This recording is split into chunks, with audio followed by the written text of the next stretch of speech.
application, again, is in the eBanking suite, and it's called, on the AR side, Create Send Receive File.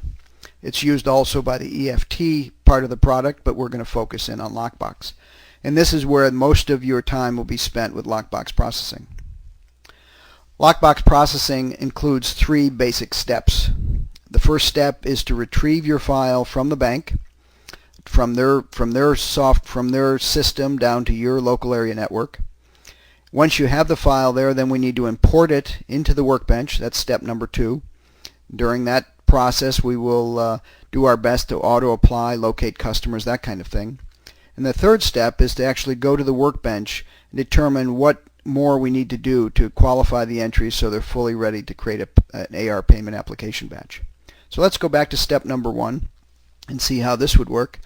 There's a Retrieve Files button here. We would click that, and we're presented with a grid that shows any of the paying accounts, cash accounts that we've set up, actually cash accounts, that we're going to be importing Lockbox files into. We can have an unlimited number of these. There can be a number. This supports full multi-company in Solomon, and or within one company you could have different cash accounts.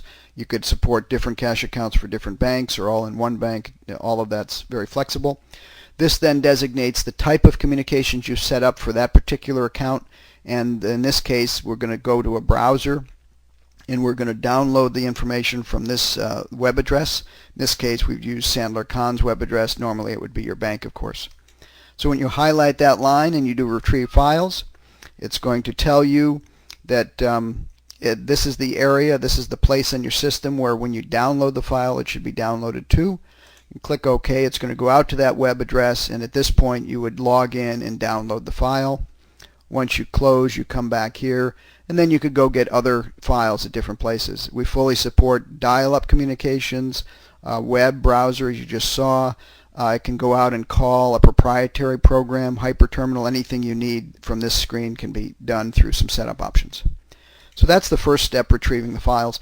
Also, if the bank emails the files to you or sends them to you through an FTP download, you may not even use the Retrieve Lockbox File step because the bank would have done that automatically. Let's go to step number 2, importing a Lockbox file. At this point, the Lockbox file is down on your local area network. And what it's done here, this grid is now showing you those files that it finds in these locations. And so on our particular system, this is the path that we're looking, that we've set up for the different bank accounts to look for Lockbox files. And it finds one out here, and this is that tab delimited format that we had set up before. So to import these then, you simply select it and select the import files. And what we're going to do is we're going to create a new batch. We can consolidate, but we're going to create a new Lockbox batch. It's as simple as clicking that button, and it brought that file in. And when it brought it in, it tried to determine what entries in the Lockbox file were, that it had enough information to do a payment application, and how many did it not. And so what we have is this batch number 6 down here that was just brought in, and now it's in the workbench. And so we use this step number 3 to access the workbench to take a look at that file and the status of it. So we'll click the workbench button, and now we're here at the payment application workbench. And this is that batch number 6 you can see at the top. And what it did, it found 3 records in the batch, in the file, that it knew what it had enough information to manage those transactions. This is the good payments grid area at the top, where the software was able to make a determination of who the customer was and how to apply it. And at the bottom, there's a grid that shows those transactions that it had problems with that need to be resolved. Let's first focus up at the top. So this first one, let me take this row number 3. It determined the file already had the customer number in it, and it said that it was $975.32 was the check amount. And what it did, it actually went out and found the invoice that matched up with that. And in this applications button over here, it shows these are the outstanding invoices for that customer, CT0110, and did the application for you. There's different application methods that will allow the software to figure out how to apply, and that's variable by customer. Each one can have a different application method, or there's a system level setting as well. So this was a good payment that came in. The software knew what to do and was able to auto apply it. If all your entries in the lockbox file were this quality of information, there would be no further processing needed. You would just go straight away and create your AR batch. In this particular case, though, we had 3 entries that we couldn't determine what to do with them. And so let's take a look at some of the ways that we can deal with it. First off, this entry had no customer ID. At any point you can put in a customer here that if you happen to know what it is and enter it. In this case, on the 3rd row, there was a customer ID in the file, but that customer ID was erroneous and we couldn't find a match in Solomon, so it's left in this area. In this case, the second entry, there's a bank transit lookup. In other words, it found a match on the bank transit number.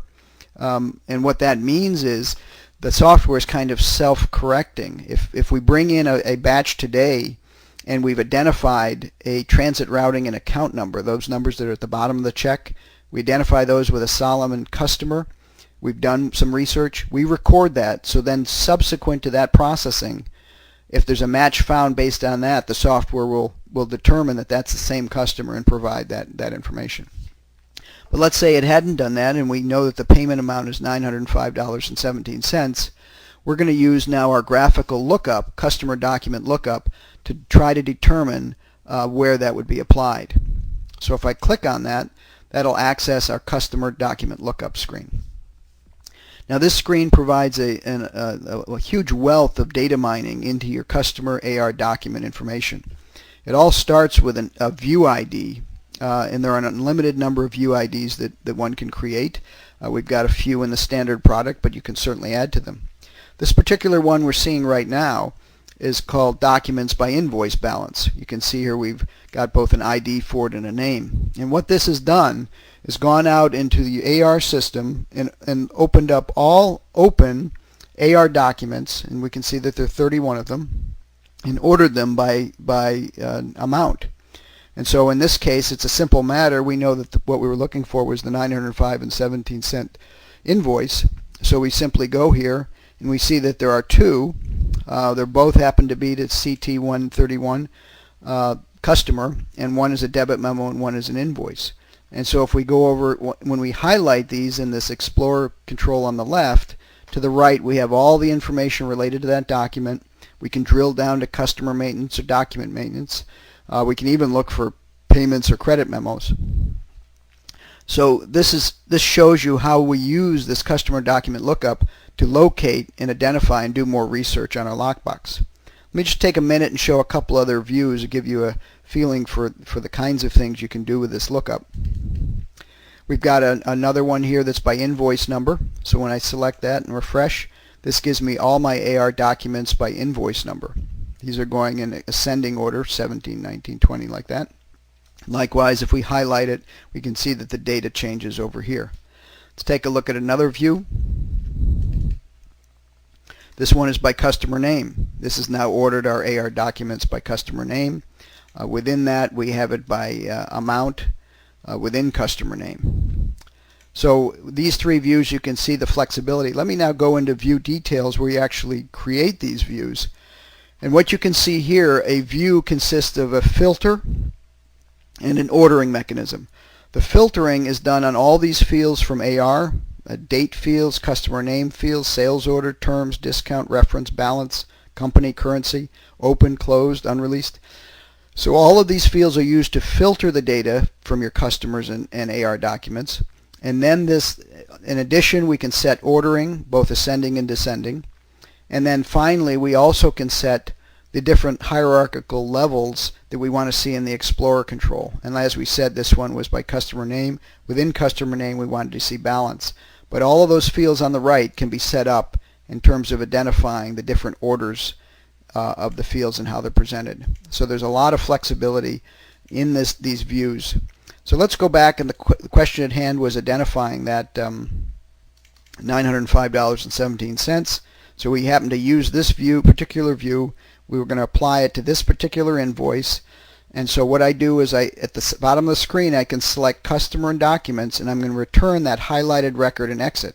So that means that the calling application, I've now brought it back. I've identified it with that invoice number, and now that it's selected here, I simply move it up to payments, and I'm all done. That's as simple as it is to take an unidentified check out of the file, use the customer document lookup to identify a customer or document, and do the application. You can see here under application, it's gone and applied it to that reference number 74.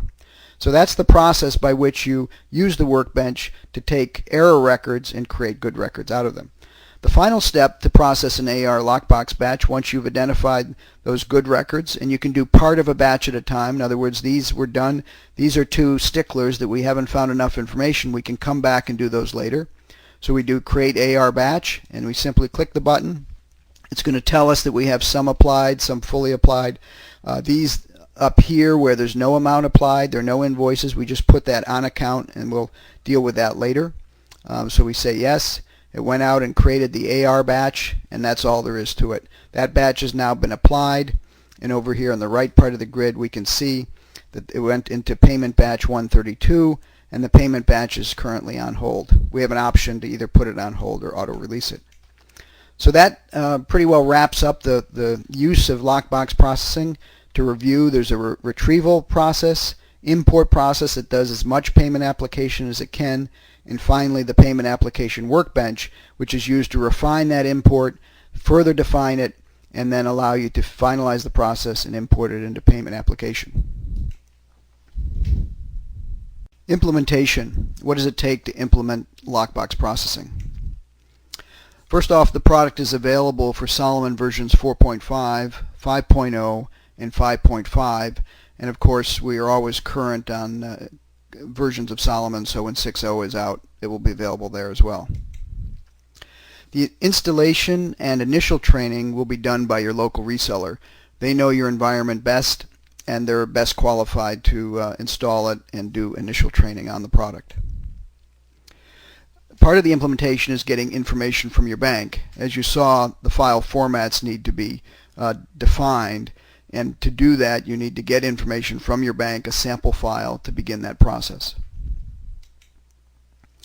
The whole implementation is probably done over a few days, even though it may only take a few hours because of that interaction with your bank. It's best to contact your reseller and get their advice as to the number of hours they expect it will take to implement the software. Your reseller is your primary contact in terms of support of the software. However, Sandler Kahn is available for direct post-implementation support at any time. We're very happy to help you on a direct customer to developer basis. Purchasing and pricing. The software is sold exclusively through the Microsoft Solomon reseller channel, so please contact your reseller if you decide to place an order. The price of the software is based on the Solomon Edition and Solomon licensed user count. The Solomon Edition we're referring to either Select or Premier or Standard or Professional, and then the Solomon licensed user count are those licensed users that you have registered for Solomon with. This is different. This is not the number of users that would necessarily be using Lockbox, but it's the number of user packs that you've purchased for your full Solomon implementation. The product is available with a multi-module discount. That is, if you purchase any of the other modules of eBanking along with Lockbox and or any of the other products from Sandler Kahn on the same order, we do offer up to a 20% discount for the purchase of all those products. In addition, maintenance and support is 18% of the list price, and that entitles you to that direct contact with Sandler Kahn and continual upgrades and enhancements to the product version after version. To contact us and get more information, please contact your reseller and or Sandler Kahn software at www.sksoft.com. Thank you.